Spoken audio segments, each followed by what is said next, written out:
High, কথাতে আছে না, অবহেলাতেই গাছ বড় হয়। কিভাবে আমি এটার গল্পটা বলি। এটার বাল্বটা আগের বছর এইটা প্রচুর ফ্লাওয়ারিং করেছে, প্রচুর প্রচুর ফ্লাওয়ারিং হয়েছে। দিয়ে বাল্বগুলো আমি জাস্ট একটা ডিবার মধ্যে রেখে দিয়েছিলাম।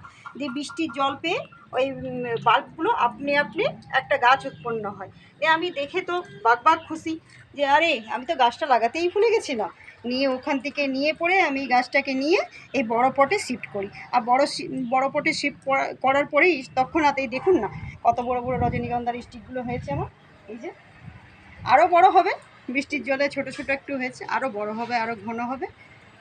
12 মাস ধরে আমার এটা, গরমকালের 2 মাস বাদ দিয়ে বাকি সব কালেই ধরে আমার স্টিকগুলো। দেখুন 3টে স্টিক এসেছে।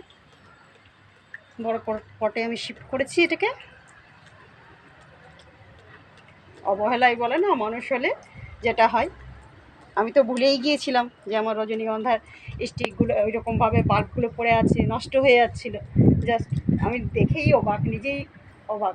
আপনারা কমেন্ট করে বলুন তো কেমন হয়েছে আমার রজনীগন্ধা গাছটি।